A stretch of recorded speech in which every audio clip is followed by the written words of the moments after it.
जय माता दी, जय माँ काली। आज का वीडियो जो है वो पताल भैरवी साधना के ऊपर है। पताल भैरवी साधना अगर आप एक बार सिद्ध कर लेते हो, सिद्धि प्राप्त कर लेते हो, तो पताल में रहने वाली जितनी भी शक्तियाँ हैं वो आपके लिए कार्य करेंगी। पताल भैरवी के स्वरूप के बारे में आपने सुना होगा, पर पताल भैरवी जो है वो माता काली का ही एक स्वरूप है, जिसे जो है राक्षसों की माता भी कहा जाता है। राक्षसों, जो पताल में रहने वाले राक्षस हैं, उनके ऊपर जो जिस देवी की वो पूजा करते हैं वो पताल भैरवी है। पताल में रहने वाली जो भी शक्तियाँ, नाग आ जाते हैं, ठीक है ना, राक्षस आ जाते हैं, तो ये इनके अधीन होते हैं। इनकी शक्तियाँ मिलेगी तो माता मनसा देवी भी प्रसन्न हो जाती है आपसे, क्योंकि माता मनसा देवी का स्थान भी पताल में ही है, तो वो भी प्रसन्न हो जाती है। और सबसे बड़ी बात, इस साधना का फल क्या आपको प्राप्त होगा। देखिए, पूर्ण सिद्धि तो आप कभी कर नहीं पाएंगे, क्योंकि इतना आप में सब्र नहीं होता जो पूर्ण रूप से एक मत होकर आप साधना कर सके। तो मैं आपको एक छोटी सी साधना बताऊंगा पताल भैरवी माता की।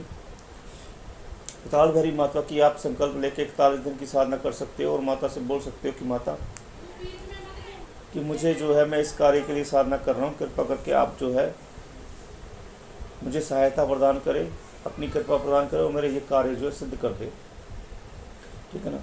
और दूसरी मैं बात आपको बताता हूँ कि पताल भैरवी की साधना जो है, जो धरती में गड़ा हुआ धन होता है उसको भी प्राप्त करने के लिए की जाती है। माता मनसा देवी की भी साधना जो है पताल में, अर्थात धरती के गर्भ में जो धन होता है छिपा हुआ, उसके लिए साधना की जाती है। 41 दिन के प्रोसेस में जो है आपको माता बता देती है कि भाई कहाँ पर, किस धरती में कहाँ पर धन छिपा हुआ है, पर वो आपकी आस्था के ऊपर डिपेंड होता है। माता के कई प्रकार के मंत्र हैं, जिससे अलग अलग प्रकार से जो है आप धन प्राप्त कर सकते हैं, पताल से भी, धरती के गर्भ में जो होता है वहाँ से भी। और यक्षिणियों का भी अधिपत्य होता है, यक्षिणियाँ भी आपके वश में आ जाएगी, क्योंकि यक्षिणी भी पताल में रहती है और उनको भी जो है पता होता है कि धरती में छिपा हुआ धन या खजाना कहाँ पर है। लोभ करके कभी भी साधना न करें, क्योंकि लोभ और स्वार्थ में साधना करते तो साधना सिद्धि नहीं होती।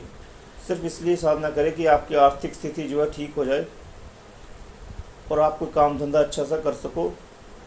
इसके लिए आपको पैसे की जो ज़रूरत है वो उतना धन ही माता से मांगना चाहिए।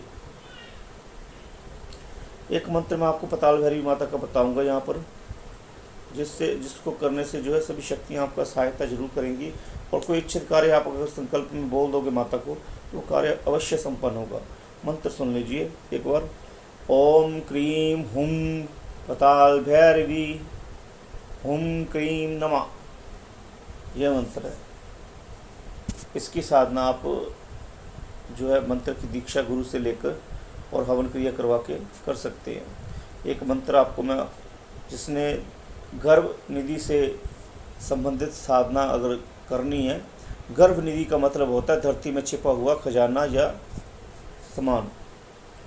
लोभ से साधना बिल्कुल भी ना करें कि मुझे खजाना चाहिए, नहीं। आप सिर्फ इतना सोच के साधना करें कि मुझे इतना धन धरती से, गर्भ से प्राप्त हो कि मैं जिससे कोई अच्छा सा व्यापार कर सकूं और उसको चला भी सकूं, ठीक है ना, और उसके माध्यम से पैसे प्राप्त कर सकूं और जन कल्याण भी कर सकूं। अगर ऐसी आपकी भावना होगी तो ऐसा बिल्कुल भी नहीं है कि माता आपको धरती में छिपा हुआ धन ना दे। जब आप लोभवश हो जाते हो कि मुझे खजाना मिल जाए और मैं इतना मिल जाए कि मेरी 7 पीढ़ियाँ भी आराम से बैठ कर खाए, तो फिर वो लोभ हो जाता है, स्वार्थ हो जाता है। 7 पीढ़ियों के बारे में आप क्यों सोच रही है, आप अपनी इस पीढ़ी के बारे में सोचिए, ठीक है ना। जो अगली पीढ़ी है वो अपना जो भी लेखा जोखा है अपने साथ लेकर आएगी, और उसी के तरीके से उसको सब कुछ प्राप्त होगा, ठीक है ना। अगर उसमें सामर्थ्य होगा तो वो प्राप्त कर लेगा, अगर उसमें नहीं है तो दिया हुआ भी वो नाश कर देगा। इस बात का ध्यान रखिए। मंत्र मैंने आपको बता दिया है। यंत्र जो है, अगर किसी को साधना चाहिए तो वो चैनल के माध्यम से व्हाट्सएप नंबर ले सकता है और व्हाट्सएप पर मैसेज कर सकता है, ठीक है। अपने गुरु के निर्देश में करनी है तो अपने गुरु के निर्देश में भी कर सकता है, हमसे साधना की दीक्षा लेकर साधना कर सकता है, या फिर मंत्र की दीक्षा लेकर साधना स्टार्ट कर सकता है। मार्गदर्शन में भी साधना स्टार्ट कर सकता है, ऐसी कोई बात नहीं है। पर मार्गदर्शन का मतलब होता है कि जिससे आप मार्गदर्शन ले रहे हो उसका पूरा कहना मानो, तभी अगर आप अपना पिछला ज्ञान जो है वो जिससे आप साधना सीख रहे हो या जिसके मार्गदर्शन में सीख रहे हो उसको बताते रहेंगे तो आप कभी भी साधना सीख नहीं पाओगे।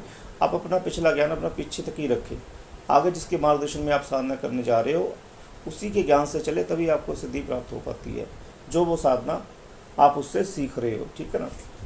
और अगर आप पिछले ज्ञान के आधार पर साधना करना चाहते हो तो फिर आपको मंत्र और विधि लेकर अपने पिछले गुरु के पास चले जाना चाहिए और उसी के निर्देशन में साधना करनी चाहिए, ठीक है ना। नहीं तो बहुत मतभेद होने के कारण साधक की साधना सिद्ध नहीं हो पाती, ठीक है ना।